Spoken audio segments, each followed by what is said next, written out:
Hey guys, it's Luke here, and welcome back to another video. This sounds amazing. Now today, what we're going to be doing, well, we're out on another beautiful day. It looks like summer has finally arrived here in the UK.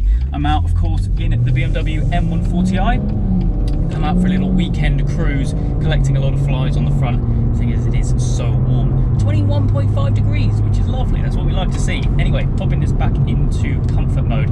So today what we're going to be doing is, well, I'm going to be addressing potentially the most commonly asked question slash theory that I've seen across most social medias, be that the YouTube comments, be it Instagram, or maybe even Twitter, because I'm starting to get into Twitter now anyway. And that is, do I regret selling my Golf R and buying one of these, an M140i? And the short answer is no. However, there are points on the other hand which suggest that I kind of do. So yeah, it's a bit of a talking style video today. I'm going out for a cruise anyway, giving the car a run. I thought I'd whack the camera up and do exactly that. So yeah, I know it's a question which I know a lot of people are going to want to hear. Now hear me out, there are both sides of the spectrum here. So yeah, hear me out, and hopefully you find this video informative, because I know a lot of people go from Golf Rs to M140is. In fact, some of my subscribers have actually gone from M140is to Golf Rs, which is quite interesting. So anyway, yeah, that's the plan for today's video. Out for a cruise, whilst kind of explaining why I don't regret selling my Golf R. So in my opinion, the Golf R, in terms of cars that I've owned, is the one which people know me for. When I bought the Golf R, that's when my channel kind of took a step up. Before that, I owned an Audi A1, which was a great car. It was my first car, but I was restricted with what I could do with it, purely because I couldn't afford to do any modifications, due to the fact that insurance would go up a hell of a lot of money. And also, A1s aren't the most exciting car out there. Don't get me wrong, they are good cars for what they are, but they're not a hot hatch. They're not up there with the Golf R or the M140i. And when I bought the Golf R, a lot of people then found my channel for what I was doing to it, when I put the different exhaust on it. I went around Europe, everything like that. I kind of took the whole channel another step up with what I could do video-wise. And when I sold that car, a lot of people were like, nah, you've made the wrong decision there, pal. I'm going to unsubscribe, which is fair enough. But at the end of the day, you can't really own one car for the entirety of your life. That would just, no, it defeats the point. And I'm definitely the type of person who likes to experience lots of different types of cars. Hence why I thought I'd switch it up a bit, stay in the hot hatch kind of scene, but go with something very different for me, and that is, of course, in the form of a 3-litre rear-wheel drive M140i. And no, I don't really regret my decision, because I absolutely love this car. For anyone who has messaged me saying, look, how do these two compare?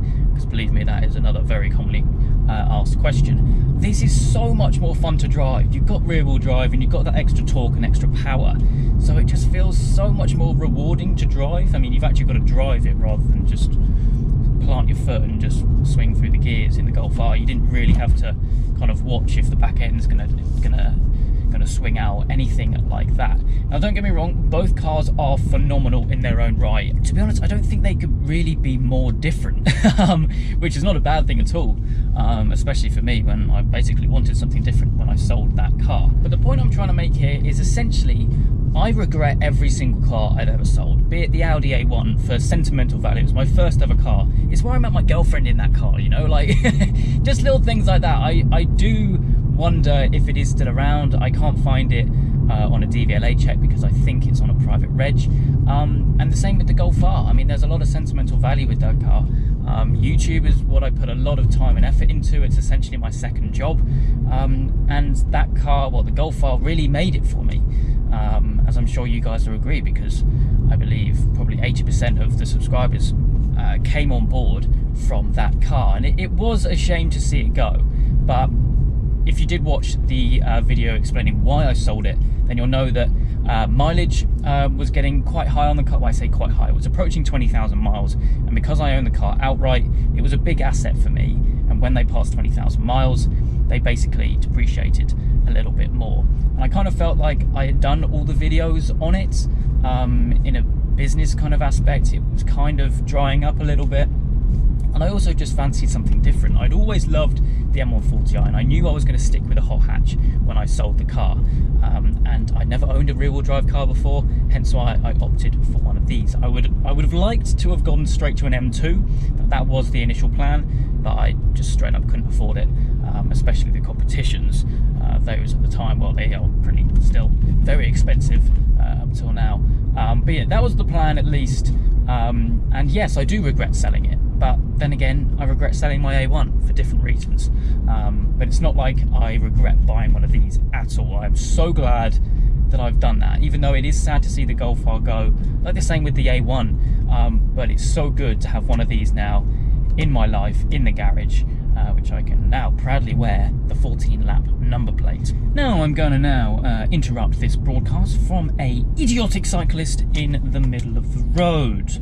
This is a very common thing at the moment, so I'm going to put it into sport mode so I can get him out of the way. Oh, now he's even more in the middle. That's brilliant. Okay, screw this. There we go. Finally past him. Jeez.